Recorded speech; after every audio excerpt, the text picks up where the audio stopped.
Hello നമസ്കാരം. എല്ലാവർക്കും ജയശ്രീ വയനാട് സ്റ്റോറീസിലേക്ക് ഹൃദയപൂർവ്വം സ്വാഗതം. സമരേഖ എന്ന നോവലിൻ്റെ 13-ാമത്തെ അധ്യായത്തിലേക്ക്. അമ്മാൾ മാത്രമല്ല, വല്യമ്മച്ചയും ദീപയും വാശി പിടിച്ചു ഈ കല്യാണം നടത്താൻ. ഒടുവിൽ തുളസി സമ്മതം മൂളി. കല്യാണ നിശ്ചയത്തിന് 2 ദിവസം മുമ്പ് മെഡിക്കൽ ഷോപ്പിൽ നിന്നും ജയയാണ് അപ്പുവിന് ഫോൺ ചെയ്തത്. ഭവാനി ചേർന്നിരുന്നൊരു കുറിച്ചിട്ടിക്ക് ഞറക്ക് വീണ വിവരം പറയാനാണ് ജയ വിളിച്ചത്. ചിട്ടി വാങ്ങാനൊരു സാലറി സർട്ടിഫിക്കറ്റുമായിട്ട് അപ്പു വരണം. കൂട്ടത്തിൽ യാദൃശികമായിട്ട് തുളസിയുടെ വിവാഹ നിശ്ചയ കാര്യവും അവൾ പറഞ്ഞു. ഒരു വെള്ളിടിയായിരുന്നു അപ്പുവിന് വാർത്ത. അയാൾ അടുത്ത സെക്കൻഡിൽ തന്നെ വണ്ടിയിൽ കയറി 1-ാം കരയിലേക്ക് പാഞ്ഞെത്തി. അധ്യായം 24. തുളസി വന്ന് ബസ് ഇറങ്ങുന്ന സമയം നോക്കിയാണ് അപ്പു വന്നത്. ബസ് സ്റ്റോപ്പിൽ തന്നെ അവൻ കാത്തു നിന്നു. തുളസി ബസ്സിൽ നിന്നും ഇറങ്ങിയതും അപ്പുവിന് മുമ്പിലേക്ക്. എന്താ തുളസി ഇത്? ഒരു മുന്നറിയിപ്പില്ലാതെ ഒന്നും മിണ്ടുക പോലും ചെയ്യാതെ. അപ്പു അത്യധികം രോഷത്തോടും അതിലേറെ സങ്കടത്തിലുമായിരുന്നു. തുളസി ഒന്ന് മിഴിച്ചു നിന്നു. പിന്നെ മുമ്പോട്ട് നടന്നു. കാരണം ബസ് സ്റ്റോപ്പാണ്, ആളുകൾ ധാരാളം ഉണ്ട്. അപ്പോൾ അത് ശ്രദ്ധിക്കുന്നില്ലെങ്കിലും തുളസി അത് ശ്രദ്ധിക്കണമല്ലോ. അപ്പു വിട്ടില്ല, ഒപ്പം വന്നു. അത്രയ്ക്ക് പോലും ഞാൻ അർഹനല്ലെന്നാണോ? എന്താ അപ്പു ഇത്? തുളസി ചോദിച്ചു.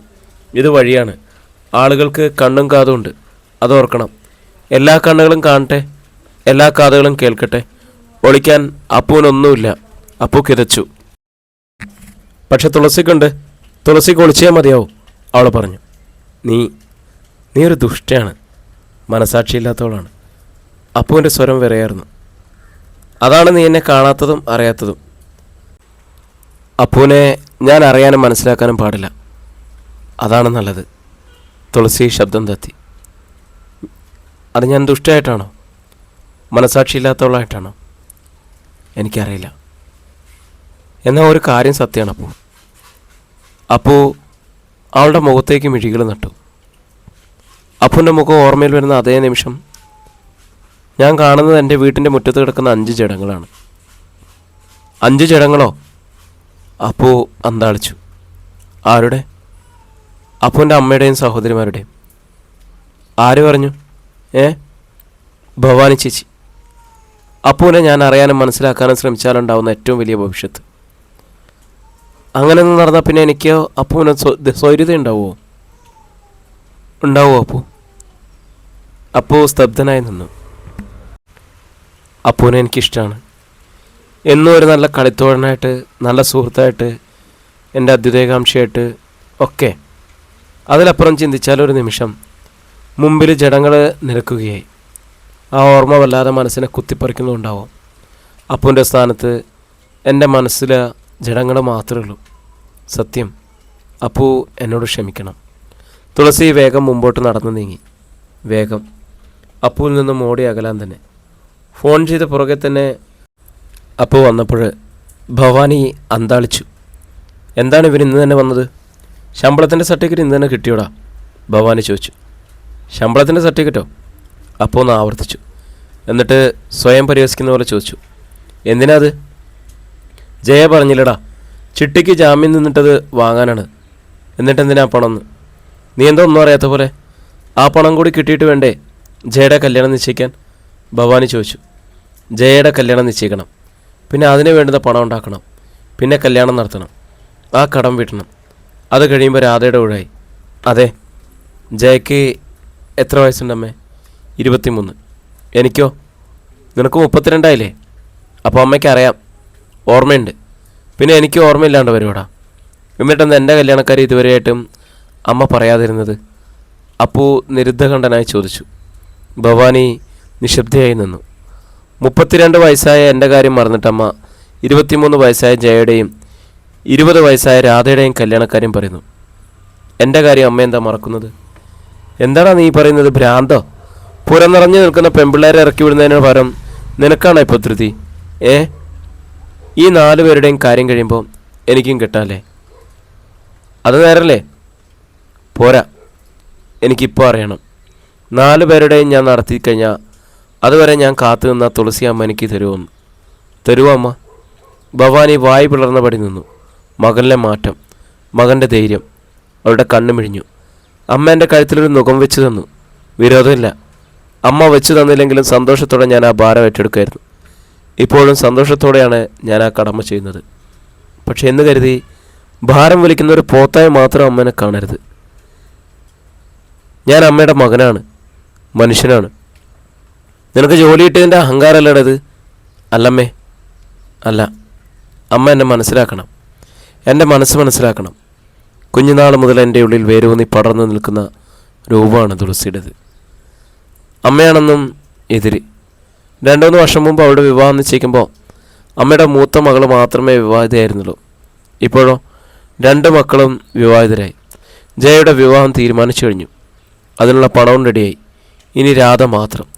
ഞാനൊരു പെണ്ണ് കിട്ടിയാൽ ഉടനെ അവിടെ അങ്ങ് ഉപേക്ഷിക്കുമെന്ന് അമ്മ കരുതുന്നുണ്ടോ? അല്ലെങ്കിൽ ആരെങ്കിലും ഉപേക്ഷിക്കുമെന്ന് കരുതുന്നുണ്ടോ? ഭവാനി നിശബ്ദയായി. ജയയും രാധയും അമ്മയെ നോക്കി. ജോലി കിട്ടിയതിൻ്റെ അഹങ്കാരമൊന്നും എനിക്കില്ലമ്മേ. ശമ്പളം കൊണ്ട് മാത്രമല്ല ഞാൻ ഈ പണം ഉണ്ടാക്കുന്നത്. ഞാൻ താമസിക്കുന്ന മുറിയുണ്ടല്ലോ, അമ്മ അവിടെ വന്ന് നോക്കണം. രാവും പകലും ഊണും ഉറക്കമില്ലാതെ ഞാൻ വരയ്ക്കുകയാണ് പണം ഉണ്ടാക്കാൻ. സ്വന്തം കുടുംബത്തിന് വേണ്ടി രാവും പകലും തടിയിൽ തല്ലിക്കിട്ടുന്ന തുളസി കൂടി വന്നാൽ ഇതൊക്കെ തകരുമെന്ന് അമ്മ കണക്ക് കൂട്ടുന്നു. ഞാനൊരു പെൺകോന്തരായി പോകുന്നു അല്ലേ? അതുകൊണ്ട് അമ്മ ഞങ്ങൾക്കിടയിൽ വലിയൊരു കോട്ട കെട്ടി കൂട്ട ആത്മഹത്യ ചെയ്യുമെന്ന് ഭീഷണിപ്പെടുത്തി. പെൺമക്കളുടെ ജീവിതഭദ്രയ്ക്കായിട്ട് മുറവിളി കൂട്ടുന്ന അമ്മ എന്തുകൊണ്ട് മകൻ്റെ മനസ്സ് കാണാൻ മാത്രം ശ്രമിച്ചില്ല? അമ്മയുടെ കണ്ണുകളിലേക്ക് നോക്കിക്കൊണ്ട് അപ്പു ചോദിച്ചു. ഇനി ഞാൻ എൻ്റെ നാട്ടിലേക്ക് വരില്ല. ഒരു 10 പൈസ പോലും തരില്ല എന്ന് തീരുമാനിച്ചാൽ അമ്മയ്ക്ക് എന്ത് ചെയ്യാൻ കഴിയും? ഭവാനി ഞെട്ടിത്തെറിച്ചു പോയി. അപ്പു തൻ്റെ മുറിക്കുള്ളിലേക്ക് കയറി വാതിലടച്ചു. ഭവാനി അങ്ങോട്ട് തന്നെ നോക്കി നിന്നു. രാധ അമ്മയെ നോക്കി തെളി വിഷമത്തോടെ പറഞ്ഞു. അപ്പോട്ടിന് വലിയ സങ്കടമായിട്ടുണ്ടമ്മ. അതുകൊണ്ടെന്നാടി? ജയ ചോദിച്ചു. അപ്പോട്ടിൻ്റെ സങ്കടം നമ്മളല്ലാണ്ട് മറ്റാരാ കാണണേ? രാധ ചോദിച്ചു. എന്നുവെച്ച് തടിയെ പണിത് നടക്കുന്ന ആശാരിച്ചിയെ നമ്മളെ വീട്ടിൽ കൊണ്ടുവരാനാ? ജയയുടെ സ്വരം കെടുത്തു. എന്തിനാ ആശാരിച്ചിയായി കണക്കാക്കണേ? രാധ ചോദിച്ചു. ആ ചേച്ചി പാവാണ്. ഏട്ടനാ ചേച്ചി എന്ന് വെച്ചാൽ ജീവനാണ് തന്നെ. നമുക്ക് വേണ്ടി രാവും പൗരും കഷ്ടപ്പെടുന്ന ഏട്ടൻ്റെ സങ്കടം നമ്മളറിയണം, അല്ലെങ്കിൽ ദൈവശിക്ഷ ഉണ്ടാവും. ഓ, ഇവളൊരു പുണ്യാളത്തി. ജയയ്ക്ക് ദേഷ്യം വന്നു. ഏതായാലും ആ തുളസി ചേച്ചി ഇവിടെ വന്നെന്ന് കരുതി എൻ്റെ കല്യാണം നടക്കില്ലെന്നൊന്നും ഞാൻ കരുതുന്നില്ല. രാധ പറഞ്ഞു. നിൻ്റെ തീരുമാനിച്ചില്ല, അതാണ് നിനക്കിത്ര തൻ്റെ ഇടം. ജയ പറഞ്ഞു. എൻ്റെ വിവാഹം തീരുമാനിച്ചു കഴിഞ്ഞതാ. അപ്പോട്ടൻ ഒരു ആശാരി പെണ്ണിനെയാണ് കിട്ടുന്നതെന്ന് അറിഞ്ഞാൽ അവർ പിന്നെ ഈ കല്യാണത്തിന് സമ്മതിക്കുമെന്ന് തോന്നുന്നുണ്ടോ? പോട്ടെ, മീനേച്ചിയും ലതച്ചിടും ചേട്ടന്മാർ സമ്മതിക്കുമെന്ന് തോന്നുന്നുണ്ടോ? ഇതാപ്പം നന്നായേ. ഓരോരുത്തരെയും കെട്ടിച്ചു വിട്ട് കഴിഞ്ഞാലും വീട്ടിലെ എല്ലാവരും എന്നും സൽപ്രവൃത്തി മാത്രം ചെയ്യണമെന്ന് ക്ഷണിക്കുന്ന കഷ്ടമാണ്. രാധ തുടർന്നു. ഒരു കാര്യം എനിക്ക് തീർച്ചയാണ്, തുളസി ചേച്ചിയുടെ കല്യാണം നടന്നാൽ നമ്മുടെ ഏട്ടനത് സഹിക്കാൻ പറ്റില്ല. അപ്പോട്ടൻ ആ ചേച്ചിയോട് അത്രയ്ക്ക് ഇഷ്ടമാണ്. എന്നിട്ട് പിന്നെ അവളെ എന്തിനാ വേറൊരു കല്യാണത്തിന് സമ്മതിച്ചത്? അതുവരെ നിശബ്ദയായിരുന്ന ഭവാനി ചോദിച്ചു. അവനെ ഏട്ടൻ പറഞ്ഞത് കേട്ടില്ലേ, അമ്മ ഭീഷണിപ്പെടുത്തിയിട്ടാണെന്ന്. പിന്നെ അവളെന്തിനാ ഇപ്പോൾ അവനെ വിളിച്ചു വരുത്തിയത്? ഭവാനിയുടെ മുഖം ഗൗരവത്തിലെ. ആ ചേച്ചി വിളിച്ചിട്ടാണോ അപ്പോട്ടൻ വന്നത്? രാധ ചോദിച്ചു. പിന്നെ അവൻ എങ്ങനെ അറിയും? അത് പിന്നെ അപ്പോട്ടനോട് പറഞ്ഞ ഞാനാ. ജയ പറഞ്ഞു. അന്നിന് രാവിലെ വിളിച്ചപ്പോൾ അറിയാണ്ട് നാവിൽ നിന്ന് വീണുപോയി. ജയ പറഞ്ഞു. അടുക്കളയുടെ വാതിലും അലമാരയും പോയി കിടക്കുന്നത് പറഞ്ഞപ്പോൾ തുളസിയെ വിളിച്ച് പണിയിപ്പിക്കാൻ ചേട്ടൻ പറഞ്ഞു. തുളസിയുടെ കല്യാണം നിശ്ചയ അവൾ തിരക്കിലാന്ന് ഞാനും പറഞ്ഞു. കേട്ടവൻ അവൻ എടുത്തിയാടി പാഞ്ഞു വന്നു അല്ലേ? ഭവാനിയുടെ മുഖം കൂടുതൽ ഗൗരവതരമായി. സമയം സന്ധ്യയാക്കുന്നു. രാധേ, വിളക്ക് നൽകി, ഭവാനി പറഞ്ഞു. രാധ പീഠത്തിൽ മൂടി വെച്ചിരുന്ന വിളക്കിനടുത്തേക്ക് നീങ്ങുമ്പോൾ ഭവാനി മുറ്റത്തേക്ക് ഇറങ്ങി. അമ്മ എവിടേക്കാ? ഇപ്പോൾ വരാം. ഭവാനി നീങ്ങിക്കഴിഞ്ഞു. അവർ പാലത്തിൽ കയറി അക്കരയ്ക്കെത്തി. വടക്കേടത്ത വീടിന് മുമ്പിൽ. നല്ല സമയം. അവരുടെ മനസ്സൊന്ന് തെളിഞ്ഞു. വടക്കേടത്ത് ഉമ്മറത്തി തുളസി നിലവിളക്കി വെക്കുകയായിരുന്നു. കുളിച്ച് ശുഭവസ്ത്രം ധരിച്ച് നിൽക്കുന്ന തുളസി. ആദ്യമായി ഭവാനിക്ക് തോന്നി തുളസി ഐശ്വര്യവതിയാണെന്ന്. സൗമ്യമായ മുഖവും ശാന്തതയാർന്ന മിഴികളും എന്നും ആരും ഇഷ്ടപ്പെടുന്ന ഒരു ഭംഗിയും അവൾക്കുണ്ട്. പക്ഷെ ഇന്നോളം താനത് ശ്രദ്ധിച്ചിട്ടില്ല, അഥവാ ശ്രദ്ധിക്കാൻ ശ്രമിച്ചിട്ടില്ല. എന്നും അവളെ തൻ്റെ എതിരാളിയായിട്ട് താൻ കണ്ടിട്ടുള്ളൂ. അപ്പൂന് ജോലി കിട്ടും മുമ്പ് തന്നെ താൻ അവൾക്ക് വിലക്ക് കൽപ്പിച്ചിരുന്നു. ജോലി ലഭിച്ചാൽ പിന്നീട് ആ വീട്ടിൽ വിലക്ക് കയറാൻ പോലും സമ്മതിച്ചിട്ടില്ല. പക്ഷേ ഒന്ന് തീർച്ചയാണ്, തുളസി മുൻകൈ എടുത്തിരുന്നെങ്കിൽ എത്രയോ മുമ്പ് തന്നെ തൻ്റെ മകൾ അവളെ സ്വീകരിക്കുമായിരുന്നു. അത് തനിക്ക് നന്നായിട്ട് അറിയാമായിരുന്നു. അതുകൊണ്ടാണ് ഓരോ തവണയും താൻ തുളസിക്ക് മുമ്പിൽ കോട്ട കെട്ടി ഉയർത്തിപ്പിടിച്ചത്. പക്ഷേ ഇനി ആ കോട്ടയ്ക്ക് സ്ഥാനമില്ല. തൻ്റെ മകൻ അത്രയേറെ തകർന്നു തുടങ്ങിയിരിക്കുന്നു. ഇനിയും താൻ ആ കോട്ടയ്ക്ക് ബലം കൂട്ടിയാൽ തൻ്റെ മകൻ തന്നെ വെറുത്തു തുടങ്ങും. അവനെ നഷ്ടപ്പെടും. അത് വയ്യ. ഭവാനി മുമ്പോട്ട് നീങ്ങിച്ചെന്നു. അപ്പോഴാണ് തുളസി കണ്ടത്. അവളുടെ മുഖം പൂർണ്ണക്ഷോഭമായി വിടർന്നു. ഭവാനി ചേച്ചിയോ, വരൂ, ഇരിക്കൂ. ഇതെന്താ ഭവാനി, നിനക്ക് വഴിതെറ്റിയോ? ഒരുപാട് വർഷങ്ങളായല്ലോ നീ ഇവിടെ കാലൂത്തിയിട്ട്. സന്ധ്യാനാമജപത്തിനായി പലകയും നീട്ടിയിട്ട് ഇരിക്കുകയായിരുന്നു, ഭാർഗവല്യമ്മച്ചി പറഞ്ഞു. ഓ, വർഷങ്ങളായി. ശരിയാ, എന്ന് വെച്ചൊരു കാര്യം ഉണ്ടായാൽ വരാണ്ടിരിക്കാനും മാത്രം ശത്രുതയൊന്നുമില്ലല്ലോ, ഭവാനി പറഞ്ഞു. ആർക്കാ ശത്രുത? അമ്മാള് വന്നു. ഞങ്ങളങ്ങനെ ചിന്തിച്ചിട്ടേ ഇല്ല. നീ ഇരിക്കും ഭവാനി, വല്യമ്മച്ചി പറഞ്ഞു. നീ ഇന്ന് വന്നതിൽ സന്തോഷമേ. വിവാഹ നിശ്ചയം മറ്റന്നാളാ. ഭവാനി വരാന്തയിലിരുന്നു. തുളസി വിളക്കിനപ്പുറത്തെ തൂണിൽ ചാരി നിന്നു. ദീപയും അവൾക്കരികിൽ വന്നു. കത്തിച്ചു വെച്ച 2 നിലവിളക്കുകൾക്ക് സമം തന്നെ. ഷാജിയും എത്തി അവർക്കപ്പുറത്ത്. ആ കുടുംബം ഒന്നാകെ ഭവാനിയുടെ മുഖത്തേക്ക് നോക്കി. ഞാനൊരു കാര്യം പറയാൻ വന്നതാ, ഭവാനി മുഖപൂര പോലെ പറഞ്ഞു. എല്ലാ കണ്ണുകളും അവരിൽ തന്നെ നിന്നു. ഞാൻ ഇത്തിരി വൈകിപ്പോയെന്നറിയാം, എന്നാലും വരാതിരിക്കാനും പറയാതിരിക്കാനും പറ്റാത്ത പരുവത്തിലാണ് ഞാനിപ്പോൾ. എന്താണെന്നാ പറയടി ഭവാനി, ഭാർഗവല്യമ്മച്ചി വീണ്ടും പറഞ്ഞു. അപ്പു വന്നിട്ടുണ്ട്. കല്യാണ നിശ്ചയം കൂടാനോ? ഭാർഗവല്യമ്മയ്ക്ക് സന്തോഷമായി. നീ അവനെ വിളിച്ചായിരുന്നു തുളസി? നന്നായി. അവൻ സ്നേഹമുള്ളവനാ, ചെല്ലപ്പനെ പോലെ തന്നെ. എപ്പോൾ കണ്ടാലും വല്യമ്മച്ചിന്ന് വിളിച്ചെൻ്റെ അടുത്ത് വരും. കുഞ്ഞിനെ പോലെ തന്നെ സ്നേഹം തന്നെ. അവൻ വന്നത് കല്യാണ നിശ്ചയം കൂടാനല്ല വല്യമ്മേ, ഭവാനി പറഞ്ഞു. പിന്നെ സത്യാഗ്രഹത്തിനാണ്, ഭവാനി വിമ്മിട്ടത്തോടെ പറഞ്ഞു. സത്യാഗ്രഹമോ? നീ കാര്യം പറ ഭവാനി, അമ്മാള് പറഞ്ഞു. അവന് തുളസിയെ കെട്ടണമെന്ന്. ആ കുടുംബം ഒന്നാകെ നടുങ്ങി. സന്ധ്യയ്ക്ക് മുമ്പുള്ള അപ്പുവിൻ്റെ ഭാവവും ഭവാനിയുടെ വരവും ഒരുമിച്ച് ചേർത്ത് വെച്ച് ഒരു നടുക്കത്തിനായി തയ്യാറെടുക്കുകയായിരുന്നു തുളസിയും. പക്ഷേ നടുക്കം ഈ വിധത്തിലാണെന്ന് ഒട്ടും പ്രതീക്ഷിച്ചില്ല.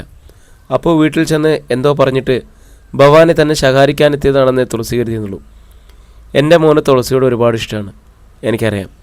തുളസി ചെറുതായെന്ന് മനസ്സ് വെച്ച് അവൻ എടുത്തിയാടുമെന്ന് എനിക്കറിയാം. തുളസി അങ്ങനെ എടുത്തിയാടുകയില്ലെന്ന് ഉറപ്പുള്ളതുകൊണ്ടാണ് ഞാൻ തുളസിയെ തന്നെ വിലക്കി നിർത്തിയതും, ഭവാനി തുറന്നു. എൻ്റെ അതിമോഹവും പേടിയും തന്നെയാണ് കാരണം. മാത്രമല്ല, എനിക്കവൻ ഒറ്റ മോനാ. ഞങ്ങളുടെ ജാതിയിൽ നിന്ന് തന്നെ കിട്ടുന്നതായിരുന്നു എനിക്കും തൃപ്തി. അങ്ങനെയൊക്കെ തന്നെ മതി ഭവാനി. എല്ലാ മക്കളുടെ കാര്യത്തിൽ എല്ലാ മാതാപിതാക്കൾക്കും ഇത് തന്നെ ആഗ്രഹങ്ങൾ. ഭവാനെ ആരും ഇക്കാര്യത്തിൽ പഴിക്കത്തില്ല, അമ്മാൾ പറഞ്ഞു. പഴിക്കുന്ന ഒരാളുണ്ട്, ഭവാനിക്ക് കണ്ണു നിറഞ്ഞു. എൻ്റെ മകൻ. മറ്റാരെങ്കിലും പഴിച്ചില്ലെങ്കിൽ എന്ത്? തുളസിയുടെ ഹൃദയത്തിനുള്ളിൽ കരയുന്ന അപ്പുവിൻ്റെ മുഖം തെളിഞ്ഞു.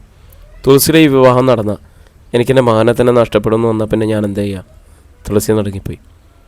എൻ്റെ മോൻ ഒരുപാട് ക്ഷമിക്കുന്നവനാണ്, അതുകൊണ്ട് അവനെ ഒതുക്കി നിർത്താമെന്ന് കരുതിയാൽ ഞാൻ മണ്ടിയ, ഭവാനി തുറന്നു. ഒടുവിൽ ക്ഷമയുടെ അങ്ങേയറ്റത്ത് നിന്നിട്ടാവോ അവൻ തിരിഞ്ഞു നിൽക്കുന്നു, എതിർക്കുന്നു. ഇനിയെങ്കിലും ഞാൻ അവനെ മനസ്സിലാക്കിയില്ലെങ്കിൽ ഞാൻ പെറ്റ തള്ളയാണോ? നീ എന്താ ഭവാനി പറയുന്നത്? അമ്മാളോ അമ്പരന്നു. നടക്കുന്ന കാര്യമാണോ ഈ നടക്കണം അമ്മാളോ? ഞാൻ എൻ്റെ ബന്ധക്കാരോടോ കൂട്ടക്കാരോടോ ഒന്നും ചോദിച്ചിട്ടില്ല. പക്ഷേ എനിക്ക് അവരെക്കാളൊക്കെ വലുതാ എൻ്റെ മക്കൾ. ഭവാനിക്ക് കണ്ണു നിറഞ്ഞു. എൻ്റെ മോൻ്റെ സങ്കടം കണ്ടില്ലെന്ന് നടിച്ച് ഞാൻ എത്രയും നാൾ കഴിഞ്ഞു. ഇനി അത് പറ്റില്ല എന്ന് വന്നിരിക്കുന്നു. ഇവളെ കിട്ടുമെന്നെന്ന ഇവളെ കാത്തിരിക്കുമെന്ന് സമ്മതിച്ചാൽ എത്ര കാലം വേണമെങ്കിലും കാത്തിരിക്കാൻ തയ്യാറാണെന്ന് അവൻ പറയുന്നു. ഭവാനി തുളസിക്കരിയിൽ വന്നു നിന്നു. അവളുടെ കൈ പിടിച്ചു. അപ്പൂനെ നിനക്ക് നന്നായിട്ട് അറിയില്ല തുളസി. നിറമിഴികളോടെ നിൽക്കുകയായിരുന്നു തുളസി. ഉവ്, അവൾ പറഞ്ഞു. ഞാനാ അവനെ വിലക്കിയിരുന്നത്. ആ, അവൾ സമ്മതിച്ചു. ഞാനാ വിലക്ക് മാറ്റുക തുളസി. ഞാൻ തന്നെ പറയുക, നിന്നോട് നിശ്ചയിക്കാൻ പോകുന്ന കല്യാണത്തിൽ നിന്ന് നീ പിന്മാറണം. എന്നിട്ട് എൻ്റെ അപ്പൂൻ്റെ ഭാര്യയായിട്ട് നീ വരണം. ഇന്ന് തന്നെയെങ്കിൽ ഇന്ന് തന്നെ. തുളസി ഭവാനിയെന്ന് നോക്കി. അവളുടെ കണ്ണുകൾ മെല്ലെ തൂവുകയായിരുന്നു. അപ്പുവിൻ്റെ സ്നേഹം, അപ്പുവിൻ്റെ സങ്കടം, അതൊക്കെ അടിയോടെ അവളെ പിടിച്ചുലക്കിയായിരുന്നു. പറ തുളസി, നിനക്ക് സമ്മതമല്ലേ? ഭവാനി അവളുടെ കയ്യിൽ മുറുകെ പിടിച്ചു. അല്ല, തുളസി പറഞ്ഞു. ഭവാനി ഞെട്ടിപ്പോയി. അധ്യായം 25. തുളസി. ഭവാനിയുടെ കൈ ശക്തമായി തുളസിയുടെ കൈപ്പത്തികളിൽ പിടിമുറുക്കി. അവർക്കത് വിശ്വസിക്കാൻ പോലും കഴിഞ്ഞില്ല. താൻ ചെന്ന് വിളിച്ചാൽ അപ്പുവിന് വേണ്ടി കതിർ മണ്ഡപത്തിൽ നിന്നായാലും തുളസി ഇറങ്ങി വരുമെന്നാണ് ഭവാനി കരുതിയത്. ആ ധൈര്യത്തിലാണ് അവർ ഈ സന്ധ്യാസമയത്ത് തന്നെ എത്തിയതും. പക്ഷേ എന്താ തുളസി നീ പറയുന്നത്? എൻ്റെ മോനെ നിനക്ക് ഇഷ്ടമല്ലേ? അങ്ങനെ ഞാൻ പറഞ്ഞില്ലല്ലോ. തുളസിയുടെ സ്വരം ശാന്തമായിരുന്നു. പിന്നെ നീ അവനെ സ്നേഹിക്കുന്നില്ലേ? ഇല്ലെന്നും ഞാൻ പറയുന്നില്ല. പക്ഷേ എൻ്റെ സ്നേഹത്തിനൊരു ലിമിറ്റുണ്ട്. അതൊരിക്കലും പ്രണയമല്ല. ഭവാനി വായി തുറന്നപടി നിന്നു. നല്ല തിരിച്ചറിവുണ്ടായി. പ്രേമത്തിൻ്റെയും സ്നേഹത്തിൻ്റെ അർത്ഥവ്യാഖ്യാനങ്ങൾ ഉള്ളിൽ ഉരുത്തിരിയുന്ന കാലം മുതൽക്കേ നിങ്ങൾ 2 അമ്മമാരും ഞങ്ങളെ വിലക്കി. അരുതെന്ന് തുളസി തുറന്ന്. അരുതെന്ന് പറയുമ്പോൾ വിലക്കുകൾ കോട്ടയാവുമ്പോഴും പ്രണയം അതിശക്തമായി തീരേണ്ടതാണ്. പക്ഷേ ഞാനൊന്നും കോട്ടയ്ക്ക് അപ്പുറത്ത് നിന്നിട്ടേ ഉള്ളൂ. മനസ്സുകൊണ്ട് പോലും മറികടന്നിട്ടില്ല, എനിക്കുറപ്പാണ്. പക്ഷേ എൻ്റെ അപ്പു അങ്ങനെയല്ല തുളസി. അവന് നീയില്ലാണ്ട് വയ്യ. നിന്നെ കിട്ടിയില്ലെങ്കിൽ അവനിനി ഇങ്ങോട്ട് വരികയില്ലെന്ന് പറയുന്നു. ഒരു പൈസ പോലും തരികയില്ലെന്ന് പറയുന്നു. ഭവാനിക്ക് സങ്കടം തിങ്ങിപ്പോയി.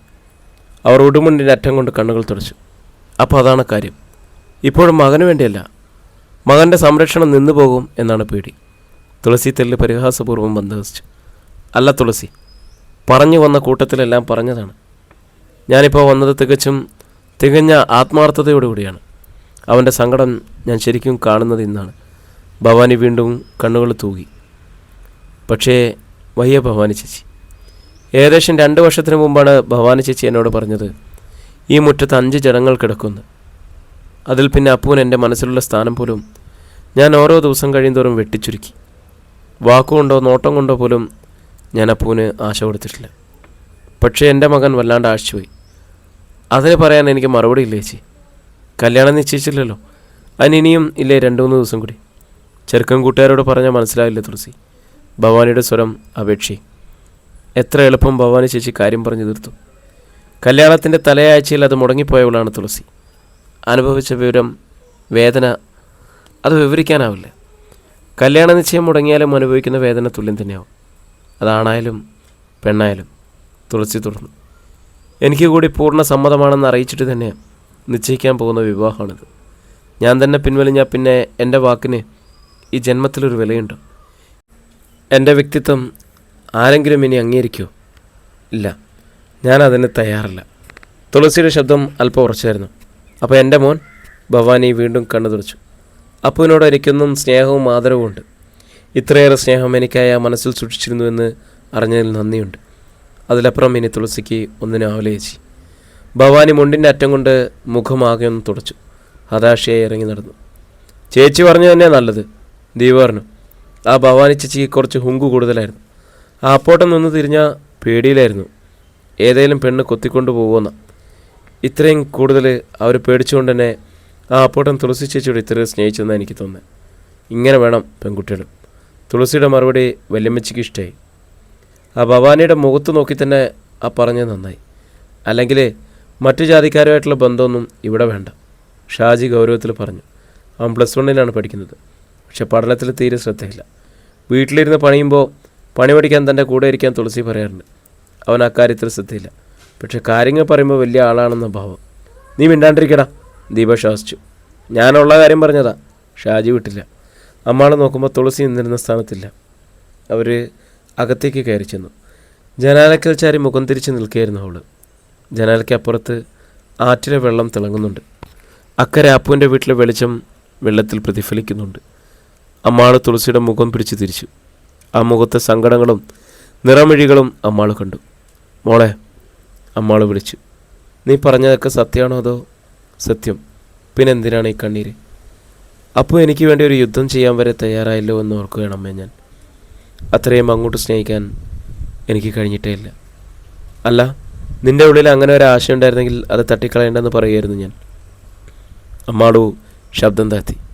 അമ്മേ, ഒരുപാട് വിലക്കിയിട്ടുണ്ട് ഞാൻ.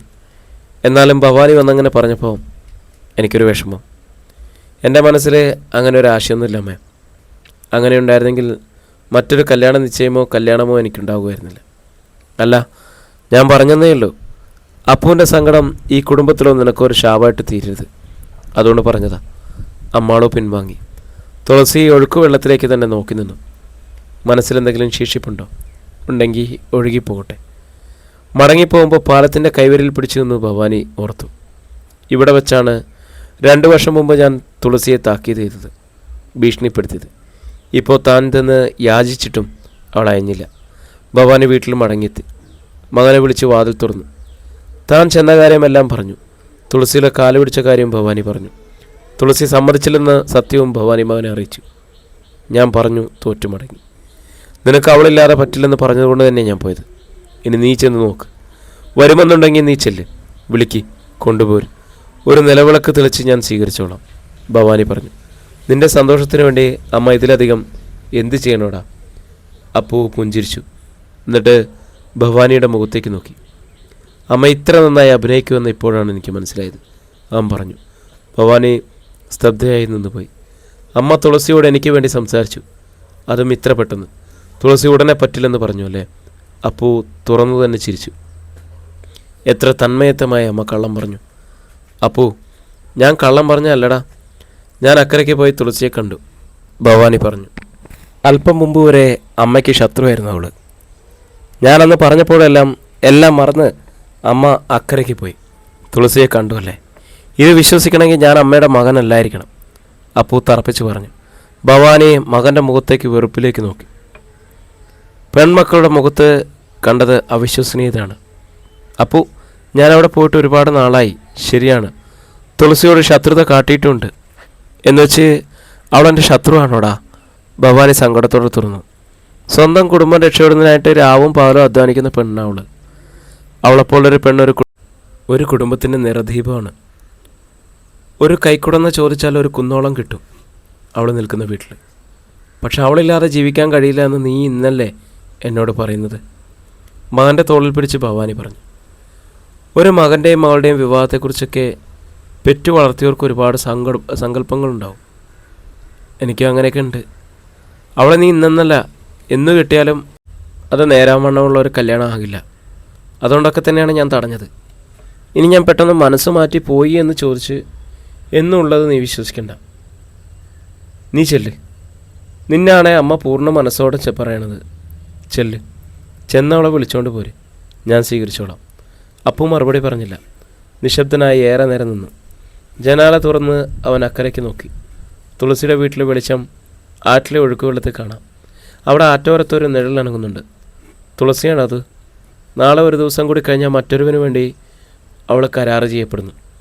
നെഞ്ചു നീറിപ്പടഞ്ഞുപോയി അപ്പുവിന്. അവൻ അറിയാതെ തന്നെ പാദങ്ങൾ നീങ്ങി. പാലം കടന്ന് ആറ്റോരത്തൂടെ അവൻ്റെ പ്രിയപ്പെട്ടവളെ റാഞ്ചിയെടുത്ത് പറന്നകലാനുള്ള വെമ്പലോടെ. അപ്പുവിൻ്റെ ഊഹം ശരിയായിരുന്നു. ആറ്റോരത്തെ തെങ്ങിൻ ചൂട്ടിൽ നിഴൽ പോലെ നിന്നത് തുളസി തന്നെയായിരുന്നു. അപ്പുവിൻ്റെ അദമ്യമായ സ്നേഹം, ഭവാനിയുടെ യാചന, രണ്ടും തുളസിയെ വല്ലാതെ പിടിച്ചുലയ്ക്കുകയായിരുന്നു. നിയന്ത്രിക്കാനാവാത്ത സങ്കടം അവൾക്കുണ്ടായിരുന്നു. തുളസി! അപ്പു തെങ്ങിൻ ചൂട്ടിലെത്തി. തുളസി ഞെട്ടിത്തിരിഞ്ഞു. അവളെ ഒന്ന് വാരി പുണരാനുള്ള വെമ്പലുണ്ടായിരുന്നു അപ്പുവിന്. അത് മനസ്സിലാക്കിയതുപോലെ തുളസി ഒരടി പിന്നാക്കം വെച്ചു. അമ്മ വന്ന് പറഞ്ഞിട്ടും തുളസി ഇങ്ങനെ പെരുമാറാൻ കഴിയുന്നല്ലോ. സങ്കടവും അത്യധികം കുറ്റപ്പെടുത്തലും ഉണ്ടായിരുന്നു അവൻ്റെ സ്വരത്തിൽ. അപ്പു, ഇങ്ങനെ എന്നെ സ്നേഹിക്കരുതായിരുന്നു. തുളസി ശബ്ദം താഴ്ത്തി. ലിമിറ്റ് വെച്ചിട്ട് എനിക്ക് സ്നേഹിക്കാനാവില്ല തുളസി, അപ്പു പറഞ്ഞു. ജീവൻ്റെ ജീവനായിട്ട് അധികം സ്നേഹിക്കാൻ എനിക്കറിയും. സ്നേഹത്തിന് ലിമിറ്റ് വേണമെന്ന് പഠിച്ചോളാം ഞാൻ, തുളസി പറയുന്നു. മുന്നോട്ട് കുതിക്കാൻ ഓങ്ങിയപ്പോഴൊക്കെ ശക്തമായ ചങ്ങലയും കടിഞ്ഞാണും ഉപയോഗിച്ച് ബന്ധിച്ച് നിർത്തി എനിക്ക് ചുറ്റുമുള്ളവർ. അതുകൊണ്ടാവും ഞാനിങ്ങനെയായിപ്പോയി. തുളസി, ട്രൈ ടു അണ്ടർസ്റ്റാൻഡ് മീ. നീ ഇല്ലാതെ എനിക്ക് അപ്പോൾ ആകെ പതറി. പണ്ടൊരിക്കലും നിൻ്റെ വിവാഹം നിശ്ചയിച്ചു. അന്നൊന്നും ഞാൻ ഇത്രയേറെ പതറിയിട്ടില്ല. എനിക്ക് കയ്യെത്തുന്നതിനപ്പുറത്ത് എവിടെയോ ഉറച്ചു നിൽക്കുന്നൊരു ക്ഷേത്രം. അങ്ങനെ ഞാനങ്ങ് സമാധാനിച്ചു.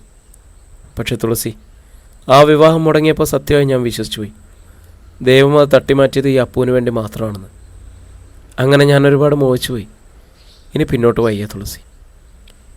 ഈ നിമിഷം വന്നാലും നിന്നെ എൻ്റെ അമ്മ സ്വീകരിക്കും. നമുക്ക് പോകാം, എൻ്റെ ജോലിസ്ഥലത്തേക്ക് പോകാം തുളസി. തുളസി സ്തംഭിച്ചു നിന്നു. എന്താ അപ്പു ഈ പറയുന്നത്?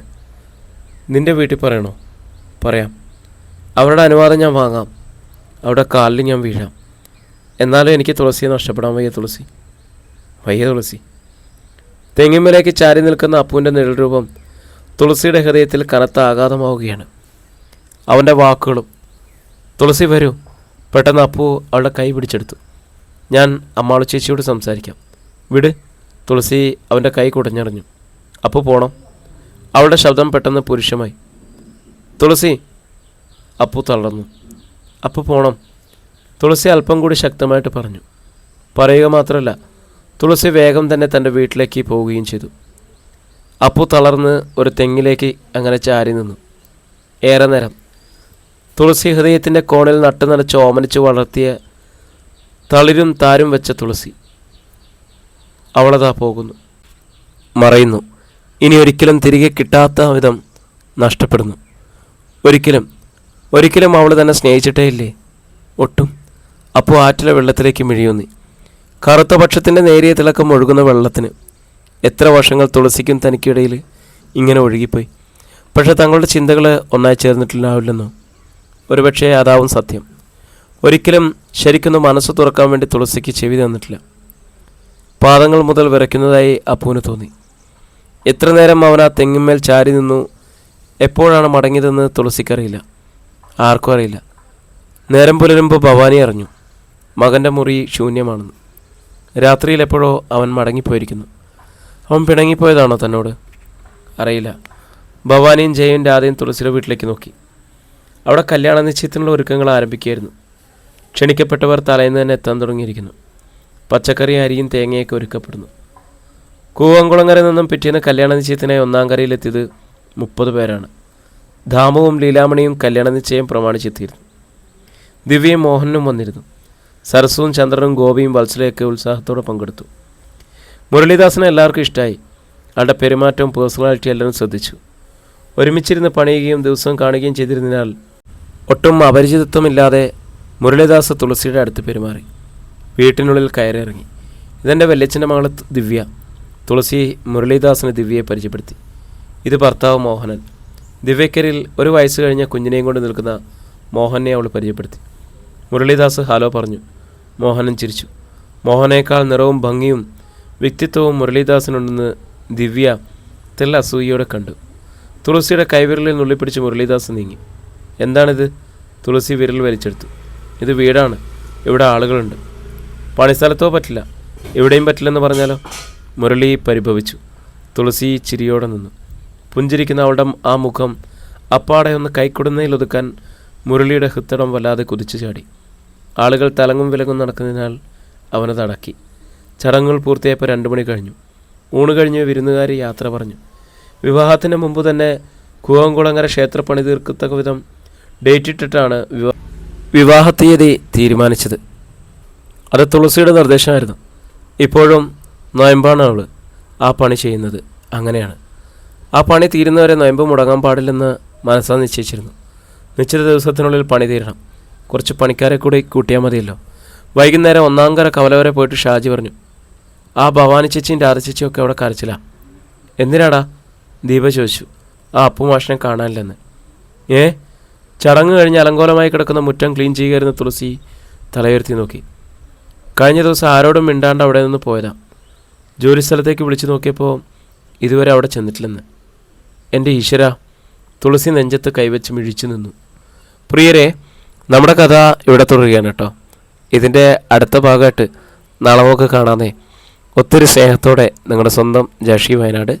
കേൾക്കൂ കേട്ടുകൊണ്ടേയിരിക്കൂ. ഞാനും നിങ്ങളും നമ്മുടെ കഥകളും. പ്രിയപ്പെട്ട എല്ലാവർക്കും ഹൃദയം നിറഞ്ഞ സ്വാതന്ത്ര്യ ദിനാശംസകൾ.